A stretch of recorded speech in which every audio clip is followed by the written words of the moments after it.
हाँ जी, CA inter सितंबर attempt वाले students पहला पेपर जब आप देके आ गए होंगे तब आप नेक्स्ट पेपर की तरफ लुक फॉरवर्ड कर रहे होंगे और वो है लॉ का पेपर। आपका एडवांस अकाउंट्स का पेपर कैसा गया? बहुत ज्यादा अच्छा, बहुत ज्यादा खराब, मिड गया है, कैसा भी गया, इट इज इररिलेवेंट। अब आपको पूरा फोकस करना है आपके नेक्स्ट वाले पेपर पे। इस वीडियो में मैं क्या क्या प्रोवाइड करूंगा आपको, एक तो मैं बताऊंगा आपको पूरा 1.5 डेज का प्लान कि कौन सी तारीख को कौन सा चैप्टर पढ़ के जाना है। जैसे आज 12 सितंबर है तो आज कितने चैप्टर कवर कर लेने चाहिए, किस सीक्वेंस में होना चाहिए वो चीज। उसके बाद 13 सितंबर को कौन कौन सी चीजें और किस सीक्वेंस में होना चाहिए। उसके बाद बुलेट रिवीजन वीडियोस जो आपको मिलेंगी, जैसा कि इस चैनल पर जीएसटी की अवेलेबल है, तो लॉ के लिए भी मैंने सोचा है आपके पास सिलेक्टेड चैप्टर्स के लिए मैं आपके बुलेट रिवीजन लेके आऊंगा और शॉर्ट नोट्स भी प्रोवाइड करूंगा। वो कौन कौन से चैप्टर की होगी वो मैं आपको बताऊंगा, टाइमिंग बताऊंगा मैं आपको। उसके बाद मैं आपको बताऊंगा एबीसी एनालिसिस, और क्या ऐसा है कि 50% सिलेबस कवर करके, मतलब 50% चैप्टर्स कवर करके क्या हम 80 मार्क्स तक का सिलेबस कवर कर सकते हैं? Answer is yes. उसके लिए मैं आपके लिए लेके बताऊंगा इस पूरी वीडियो में एबीसी एनालिसिस के बारे में। और उसके बाद कुछ लॉ के फ्री नोट्स मैंने ऑलरेडी इस चैनल पर डाले हुए हैं। ये तीनों के तीनों पीडीएफ आपको मिल जाएगी डिस्क्रिप्शन बॉक्स में। वीडियो बड़ी ध्यान से देखिएगा। लॉ में काफी सारे बच्चों के मार्क्स आते हैं कम, तो उस चक्कर में किस तरीके से आप बेस्ट से बेस्ट तरीके से कम का समय में कम से कम चैप्टर करके ज्यादा से ज्यादा मार्क्स जो है कवर कर सकते हैं। पेपर पैटर्न क्या होता है ये भी मैं आपको बताऊंगा।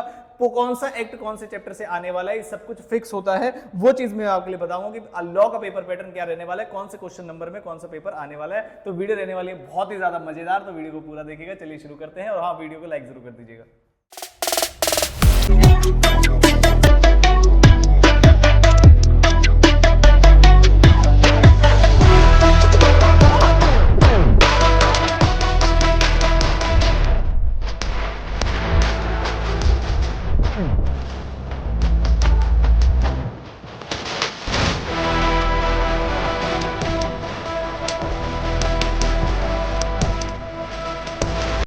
पहले मैं शुरुआत करता हूं आपका कि पेपर पैटर्न कैसा रहने वाला है सितंबर 2024 के एग्जाम में, कौन कौन से एक्ट से कितने कितने मार्क्स का पेपर आने वाला है। तो भाई साहब, आपका क्वेश्चन नंबर जो फर्स्ट होगा और जो क्वेश्चन नंबर सेकंड होगा और जो क्वेश्चन नंबर थर्ड होगा, तीनों के अंदर फर्स्ट का ए पार्ट और बी पार्ट, सेकंड का ए पार्ट बी पार्ट और थर्ड का ए पार्ट बी पार्ट, ये दोनों क्वेश्चन जो है, तीनों क्वेश्चन के अंदर दोनों पार्ट आएंगे कंपनीज एक्ट से, और आपसे 5-5 नंबर के लिए पूछे जाएंगे। यानी कि जो तीन आपके क्वेश्चन होने वाले हैं उसमें से 30 मार्क्स का पेपर तो आपका कंपनीज एक्ट से ही आने वाला है। जो फर्स्ट का सी पार्ट होगा वो आएगा आपका फेमा से, और आएगा कितने नंबर का? 4 नंबर का।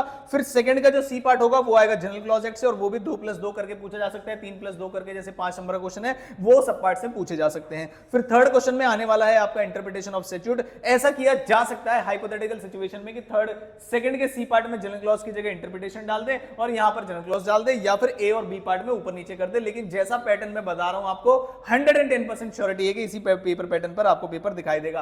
क्वेश्चन नंबर 4 आपको मिलेगा कंपनीज एक्ट, और मिक्स क्वेश्चन होगा, इससे एलएलपी से भी क्वेश्चन आएगा और इंटरप्रिटेशन से भी, और एक जगह मिक्स किया जाएगा कंपनीज एक्ट, एलएलपी और जनरल क्लॉज एक्ट को। लास्ट वाला क्वेश्चन आपका पहले जैसे क्वेश्चन की तरह होगा, यानी कि कंपनीज एक्ट और फेमा, और लास्ट वाले क्वेश्चन में ही आपको मिलने वाला है ऑप्शन। अगर मैं इन टोटल बात करूं तो कंपनीज एक्ट आपका आने वाला है 50 नंबर का, फेमा आपका आने वाला है 8 नंबर का, एलएलपी आपका आने वाला है 10 नंबर का, और इंटरप्रिटेशन आने वाला है 8 नंबर का, और जनरल क्लॉज एक्ट आने वाला है 8 नंबर का। मैंने फेमा को सेकंड पॉइंट पे क्यों रखा है? इसलिए क्योंकि फर्स्ट क्वेश्चन का सी पार्ट जो है इससे आ सकता है, मतलब जो फर्स्ट क्वेश्चन के सब पार्ट्स होते हैं उसमें जो लास्ट क्वेश्चन होगा वो फेमा का होगा। इसका मतलब ये है कि कंपलसरी में काउंट हो जाता है, इसलिए मैंने मार्किंग रखी है। टोटल मैंने यहां पर मार्क्स रखे हैं 84 का मतलब यहां पर ये है कि आपको 70 मार्क्स का करना है और इनमें से एक क्वेश्चन छोड़ना है। तो अगर आपसे पूछा जाए कि कौन सा एक्ट, सर एक एक्ट आप मुझे बताओ जो आप छोड़ सकते हो, तो वो मैं आपको सजेस्ट करूंगा कि अगर कुछ भी टाइम ना बचे लास्ट में तो जनरल क्लॉज एक्ट या फिर आपके इंटरप्रिटेशन में से कोई एक एक्ट छोड़ दीजिएगा जो आपको ठीक लगे उसमें से, बाकी सारे रिवीजन मैं आपको कराने वाला हूं। फिर आते हैं सर 1.5 डेज में किस तरीके से रिवाइज करें ये बताइए। मैंने कहा 12 सितंबर जब आप पेपर देके आएंगे,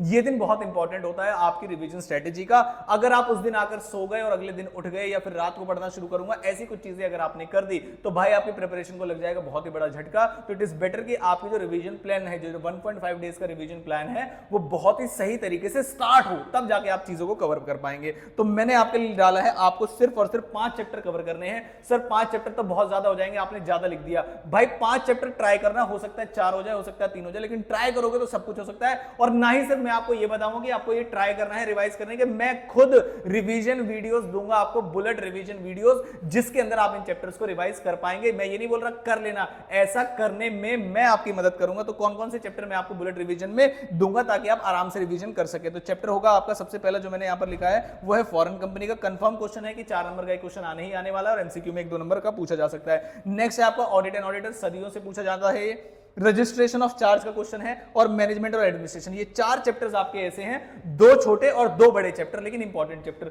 आपको फॉरेन कंपनी जो है बहुत जल्दी रिवाइज करा दूंगा, वीडियो आपको अवेलेबल हो जाएगी। उसके बाद रजिस्ट्रेशन ऑफ चार्ज, ये छोटे चैप्टर हैं। ऑडिट एंड ऑडिटर्स और management and administration, specially management and administration से जो आपके एमसीक्यूज आते हैं, यानी कि जो केस बेस्ड एमसीक्यूज आते हैं, वो केस स्टडी आपकी एक मैनेजमेंट एंड एडमिनिस्ट्रेशन से भी देखी जा सकती है। उसके बाद आपको मिलेगा फेमा। ये सभी रिवीजन वीडियोस आपको चैनल पर मिल जाएंगी। कम से कम इतना ट्राई कीजिएगा और सोना ही मत जब तक इतना काम खत्म ना हो जाए। आपको मैं रिवीजन वीडियोस तो पक्का दूंगा, उसी की प्रोसेस में लगाऊंगा। जब आप अगले दिन उठेंगे तब आपके पास इतना पहाड़ सा सिलेबस होगा 5 चैप्टर करने के बाद भी। इसलिए मैं आपको बोल रहा हूं कि इट इज वेरी इंपॉर्टेंट कि आप 12 सितंबर के दिन को आपका एडवांस अकाउंट्स का पेपर कैसा भी गया हो, उसको साइड में रख के आपको ये चैप्टर्स करने ही करने हैं, कोई ऑप्शन ही नहीं है। जैसे कि अब आपको कौन सा शुरू करना है भाई, एलएलपी एक्ट आपको शुरू करना है। एलएलपी एक्ट क्यों इंपॉर्टेंट है? मैंने कहा भाई एलएलपी एक्ट एक तो 10 मार्क्स के क्वेश्चन आने ही वाले हैं, प्लस केस बेस्ड जो एमसीक्यूज आएंगे आपके, मान के चलेगा, मुझे ऐसा लगता है 3 से लेके 5 नंबर के एमसीक्यूज आपसे पूछे जा सकते हैं। किसमें? सिर्फ और सिर्फ एलएलपी से। बहुत बहुत बहुत इंपॉर्टेंट है। इसकी भी रिवीजन वीडियो में आपके लिए लेके आऊंगा, बुलेट रिवीजन की, ठीक है। उसके बाद आते हैं अदर लॉज में। अदर लॉज में आपको इस तरीके से रिवाइज करना है। Chapter number 1 general clause act करना है। फिर आप कंपनीज पे डोमिनेट करेंगे अगले वाले दिन, मतलब आप 2 चैप्टर स्टार्टिंग में खत्म कर देंगे। एलएलपी एक्ट और जनरल क्लॉज एक्ट, इनकी रिवीजन वीडियोस आपको मिल जाएंगे, इसलिए मैंने प्रायोरिटी पे रखे हैं। फिर उसके बाद आप शुरू कर देंगे अपना मॉड्यूल 1, और मॉड्यूल 1 के अंदर पूरे कंपनीज एक्ट पे आप फोकस करेंगे थ्रू आउट द डे। मतलब स्टार्टिंग में आपने 2 चैप्टर्स खत्म कर लिए, अब आप थ्रू आउट द डे आप कंपनीज एक्ट में पूरा फोकस लगाएंगे। उसके बाद अगर समय बच जाता है तो इंटरप्रिटेशन ऑफ स्टैट्यूट करके जाइएगा। और जब आप इतना रिवीजन कर लेंगे, फिर अगर आप बोलोगे सारी रिवीजन वीडियो, इसको भी लाइक करोगे, इस वीडियो का लाइक टारगेट रखते हैं 500 लाइक्स का, और आई होप आप इसे पूरा करा देंगे। मैं रिवीजन वीडियोस तो लेके आऊंगा ही आऊंगा, लेकिन अगर आप 500 लाइक्स का टारगेट पूरा करा देते हैं, सर पेपर में टारगेट वारगेट मत दिया करो, बस दे दिया करो, आप बिल्कुल सही कह रहे हैं। लेकिन जब आप वीडियो को लाइक करते हैं तो ज्यादा से ज्यादा बच्चों तक सही समय पे पहुंच जाती है, इसलिए मैं आपको पेपर के समय में टारगेट दे रहा हूं। तो 500 लाइक्स का आप टारगेट पूरा करेंगे इसमें, तो मैं आपके लिए फिर क्या लेके आऊंगा, जो मैं आपके लिए रिवीजन वीडियोस लेके आ रहा हूं बुलेट तरीके से, ऐसे ही मैं आपको चैप्टर वाइज, मतलब आपको एक चैप्टर के अभी तक इंस्टीट्यूट ने कितने तरीके के क्वेश्चन पूछे गए हैं, चैप्टर वाइज उन सारी केस स्टडीज और थ्योरी क्वेश्चंस को मैं आपके सामने लेके आऊंगा कि इनका क्या आंसर होना चाहिए था। जो चैप्टर्स की बुलेट रिवीजन मिलेगी, उन सभी चैप्टर्स के एमसीक्यूज भी लेके आऊंगा मैं आपके लिए इंडिविजुअली, और एग्जाम के क्वेश्चन भी, स्टडी मैट के क्वेश्चन भी, मतलब वन शॉट में चैप्टर वाइज क्वेश्चन में सोच रहा हूं ऐसा करूं। तो मुझे बताइएगा आपका क्या सजेशन रहने वाला है इसमें ये जो क्वेश्चन वाली वीडियोस हैं, ये आप सारा सिलेबस खत्म होने के बाद भी देख सकते हैं, या फिर एग्जाम वाले दिन भी एक बार देख के जा सकते हैं। बाकी वैसे तो आपका सारा रिवीजन हो चुका होगा तब तक। आई होप यहां तक आपको वीडियो अच्छी लगी होगी। फिर आते हैं ब्लड रिवीजन वीडियो। सर कौन कौन से चैप्टर की देने वाले हो? मैंने कहा पहले बाद में तो डिसाइड कर लेंगे। फॉरेन कंपनी की मिलने वाली है, ऑडिट एंड ऑडिटर्स की मिलने वाली है, रजिस्ट्रेशन ऑफ चार्ज की मिलने वाली है, मैनेजमेंट एंड रजिस्ट्रेशन की मिलने वाली है, और फेमा की भी मिलने वाली है। तो ये आपको 5 चैप्टर्स तो कंफर्म मिलने वाले हैं। फिर एलएलपी एक्ट बहुत इंपॉर्टेंट एक्ट है, इसकी भी मैं आपको रिवीजन वीडियो, बुलेट रिवीजन बिल्कुल फास्ट तरीके से, नोट्स वगैरह सब। उसके बाद जनरल क्लॉज एक्ट आपको मिलने वाला है, और फिर सोच रहा हूं इंटरप्रिटेशन ऑफ स्टैट्यूट, अगर आप बोलोगे तो वो भी डाल दूंगा। तो ये कुछ ऐसे चैप्टर है जिनकी मैं आपको बुलेट रिवीजन वीडियोस दूंगा, और इन्हीं चैप्टर के क्वेश्चन भी मैं आपको प्रैक्टिस कराऊंगा। आई होप ये वीडियो आपको अच्छी लगी होगी। फिर हमने क्या क्या डिस्कस कर लिया? हमने 1.5 डेज की रिवीजन स्ट्रेटेजी डिस्कस कर ली है। कैटेगरी एबीसी अगर आप मुझसे पूछेंगे तो सर ये मैंने लिख दिया है कैटेगरी एबीसी के अंदर। इसके अंदर आप मेरे कहने से कम इतने चैप्टर आप पढ़ के जाएंगे, और ऑलमोस्ट सभी चैप्टर्स को मैं खुद आपको रिवाइज कराऊंगा। और ये बी कैटेगरी के चैप्टर्स हैं, और जो बच जाएंगे वो सी कैटेगरी में चले जाएंगे। तो ये खुद आप देख लीजिएगा, पीडीएफ में आपको डिस्क्रिप्शन बॉक्स में दे दूंगा। फिर लॉ की एक कंपाइलर पीडीएफ है, जिसमें ऑलमोस्ट सभी तरीके के नोट्स वगैरह यहाँ पर मैंने डाले हैं। कुछ क्वेश्चन आंसर भी हैं, कुछ एमसीक्यूज भी हैं, तो वो आप देख लीजिएगा। वो भी मैं डिस्क्रिप्शन बॉक्स में डाल दूंगा आपके लिए, फ्री ऑफ कॉस्ट है, कोई नंबर पर मैसेज वगैरह करने की जरूरत नहीं है। उसके बाद पेपर पैटर्न मैं आपसे ऑलरेडी डिस्कस कर चुका हूँ। आई होप ये वीडियो आपके लिए काफी ज्यादा हेल्पफुल रही होगी। और सिर्फ मैं बता नहीं रहा, मैं खुद तैयारी कराऊंगा आपकी इस बार लॉ के अंदर, और कोशिश करेंगे मैक्सिमम क्वेश्चंस आपको वही मिले जो हम आपको से डिस्कस करेंगे। नोट्स भी जो आपको रिवाइज कराऊंगा, आपको मजा आ जाएगा। जैसे आपको दिखाता हूं कि सर कैसे नोट्स से आप रिवाइज कराने वाले हो। तो जैसे मान लीजिए मैंने कहा मैं फॉरेन कंपनी को अगर आपको रिवाइज कराऊंगा तो कैसे कराऊंगा दिखाता हूं। देखिए, आ जाइए भाई जल्दी से। जैसे फॉरेन कंपनी अगर मुझे आपको रिवाइज करना है तो मैं जल्दी कैसे रिवाइज करा पाऊंगा, तो देखिए जरा ध्यान से, ये फॉरेन कंपनी के शॉर्ट नोट्स हैं।